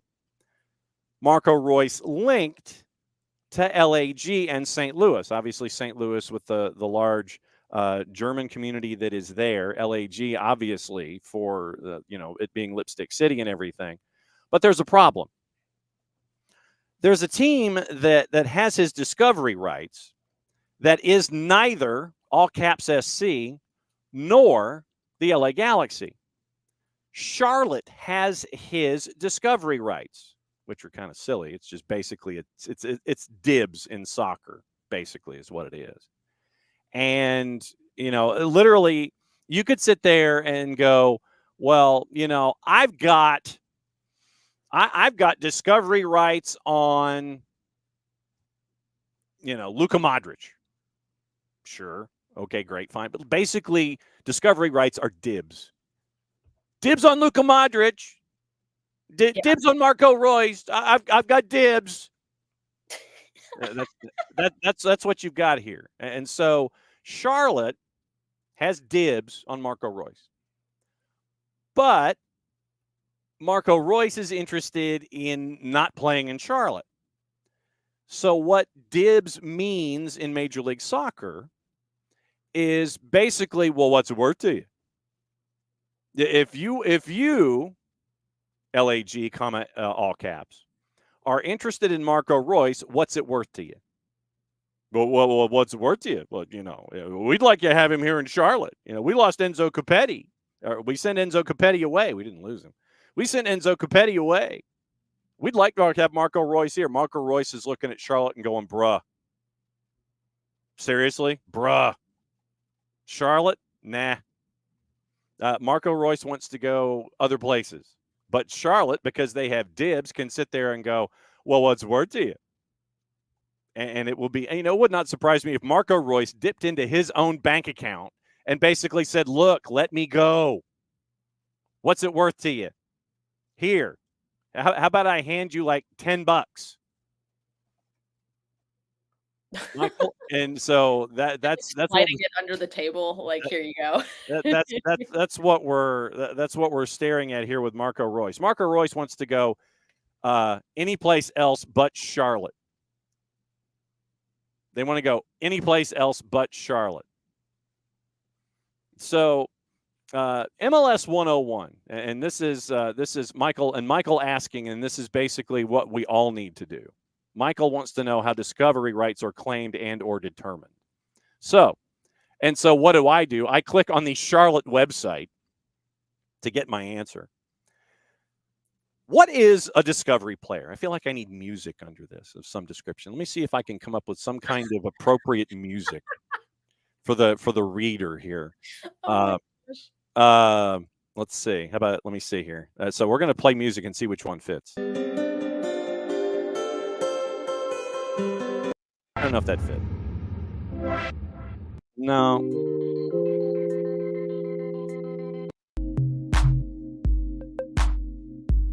A little dance vibe for discovery rights. You gotta help me out here, man. You come up with the right music. This might work. Okay, this might work. Okay, here we go. Little dance music, kind of have underneath the description when it comes to discovery rights. Donnie Simpson, Video Zone. Okay, so here we go. How are discovery lists and discovery players? MLS 101. What is a discovery player? Actually, let me fix this because this might take a while. So I got to fix the music so it doesn't die. All right. Clubs may sign or scout players who are not yet under contract with MLS and who are not subject to another assignment mechanism, such as the MLS Super Draft or the allocation process. These players are known as discovery players. Header, boldface. What is a discovery list? To obtain the rights to a discovery player, a club must first place the player on its discovery list. This, in practice, means filing a claim to the player with the league office. A club can have up to 7 players on its discovery list, and they can be added or removed at any time.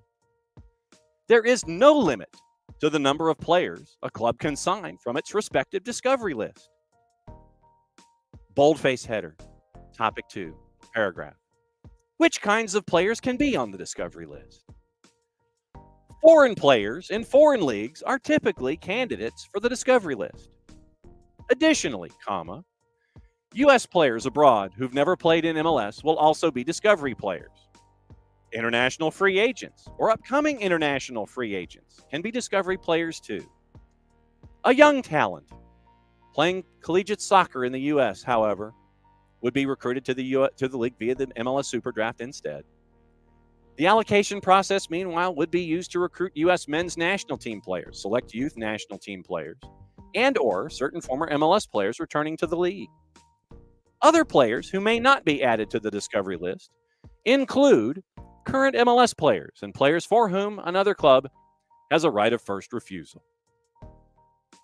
Charlotte did have a discovery list, but according to the article from the Charlotte Football Club, boldface type, question, does Charlotte FC have a discovery list?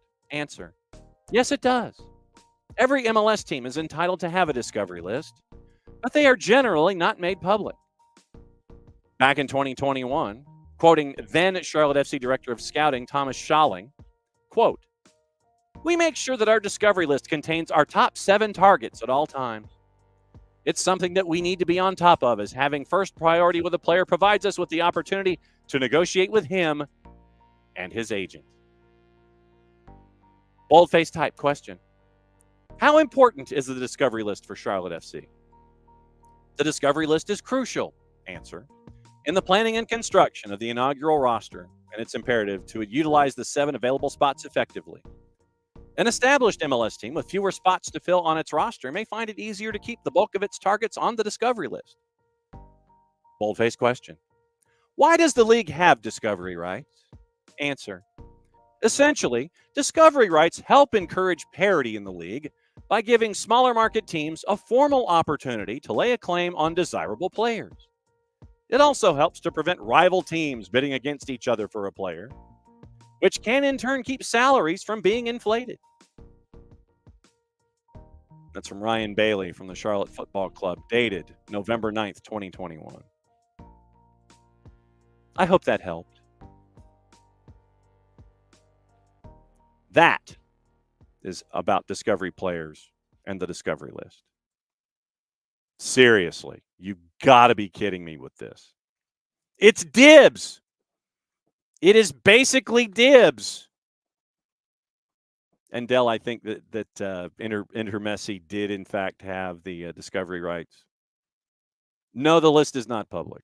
No, the list is not public. We have to kind of fish for the information, and it is need to know, but apparently we are not in the need to know. What was it they say? Need to know basis, you don't need to know? Kind of like with other things involving Major League Soccer. Cap, etc., cap space, availability. And the reason I brought up cap space, and yes, Derek, I'd love to be able to get rid of the process. Derek, appropriate laughter. LOL, cap space in Miami. And the reason that I brought that up was Nicola Frere, if I could spell Frere. There we go. Nicola Frere. He is done for the year. Suffered an injury to his right ACL in the second half of Saturday's win over DC United. Injury update. Undergo a surgery, expected to miss the remainder of the season. That is from Messi and Friends Communication Department. So, for what seems like the 38,000th time this year, a player for the Herons is injured, out for the year, which means that they will chase after yet another player in the international theater, unless they have confidence for someone playing at the level of MLS Next Pro, and they will bring that individual in. Once again, because we don't know all of the rules of engagement, we don't know how this affects their cap and their cap space, as Derek did get the laughter in. So, Nicola Frere, out. Redondo, out. Others, out. But sure, you could probably put them on long-term injury. It won't count against your cap, and you can take somebody that would fit the Nicola Frere salary space prorated for the remainder of the season, and that would end up being your base of information. So, Nicola Frere. Okay, so base salary of $400,000, and the total compensation guaranteed $1 million. So basically, base salary prorated would be my guess. If you put Frere on long-term injury, slide him over, long-term injury list, then you probably get that prorated space back, and you are probably, like I said, this sentence has so many effing probablys in it, and that's what drives me crazy. We knew that when DeAndre Yedlin was sent to Cincinnati, it was one of the weirdest GAM figures ever in the history of GAM. That was what you figured they were up against when it came to their salary figures and what they had to negotiate with, and wasn't a whole lot. But sure, player gets injured, bring somebody in. Player gets injured, bring somebody in. My guess is that with Frere, you take his, what's 2/3 of 400,000? What? 2/3 of 400,000, like 300,000. Well, that's like 267. So if you take like $267,000 base salary, hey, who can we get for 267 and still have it fit under the cap? and then have their guaranteed compensation be another figure entirely. But who can you get on the market coming up in the window in less than a month? If you want to sit there and navigate with Messi and Friends 2 and players from the MLS Next Pro side, bring them in, have them fill that space for 3 weeks because there's an international window that's a part of it, so you really only have 2 weeks of matchups. Then you can bring in somebody in that window, in addition to whatever else you want to bring in that window, probably at a base salary of $267,000, which is far more than the league veteran minimum. League veteran minimum is $89,716. So that's what you're staring at. Nicola Frere gone for the season. What does Messi and Friends do from here going forward? I think we know the answer. Abby's going to the Messi and Friends matchup next week, or she's going to, yeah, so you're going to the matchup next week. Friend has club seats, drinking and eating heavily, as you should. Trying to talk your friend into just wearing an Argentina jersey and not the Herons pink. Wearing the Atlanta United jersey. There you go, Abby. Nicely done. And may have Almada put on the back of, yes, see? There you go. Wear your Argentina jersey and have Almada's name put on the back, or just wear your Almada Atlanta United or something Atlanta United. That would be epic. I want pictures. Absolutely. That's what you have to do. Absolutely. What to watch, where to watch it outside of what we were discussing today. Before we go, I don't want everything in caps. It's like I'm mashing everything. It feels, when you sit there and caps lock is on your laptop and you're sitting there going, why is caps lock on? And then you look at the letters that you're typing in the URL line, you think it's like you're being that much more authoritative because everything is done in caps. Or like you're screaming and you're yes. Yes. Oh, that's true. I remember the Abster 65 on the back. Yeah, so I'm screaming by typing in all caps. Today, Being in Espanol has the Salvadoran Primera on. Alianza, our friends from Alianza, taking on FAS at 10 o'clock tonight. And remember, you can get all the BNs, Liga 1 Max, CDO for the fans, Nuestra Tele, Gold TV, all of that stuff at Fanatis, fntz.co/soccer down here. That is, you can get the subscription to Fanatis and become a true degenerate like the rest of us. Jason got me hooked. I blame him. FS2 has your quarterfinals in the Canadian Championship. Toronto against Saint Laurent. This is the second legs at 7. Vancouver and Cavalry at 10:30. Paramount Plus has Copa de la Liga out of Argentina. Vélez Sarsfield and Newell's Old Boys at 7 o'clock. And then you also have the 5 matches in Open Cup. Start at ussoccer.com. You can go to the Twitters and go to the cup.us, and he'll give you all of the information that you need when it comes to watching matches. All right, last thoughts, Maddie, before we get out of here about everything we've talked about this morning. And welcome back, by the way. Oh, well, thank you. What else is on your mind before we go? Let's go Atlanta. Let's make it to the quarterfinals. I'm excited for a good matchup tonight. It's going to be fun. And yeah. Okay. That's it. All right, so that's it. So now that's it, since it's the end of the show, you get to send us home. Amazing. All right. Well, thank you guys so much for listening. We'll be back tomorrow at 9:05 a.m. And it's the end of the show, which means John gets to do this. Correct. Back at it in a little under 22 hours. We'll talk about Open Cup. Tomorrow should be Tyler Pilgrim, 9:15. Maybe Dylan Butler, the busiest man in the Northeast, and all of us talking about what happened in Charleston tonight. Thanks to Andrew Miller, the Post and Courier, for dropping by. Thanks to Jason for showing us great vistas. And thanks to you for hanging out as always. See you later.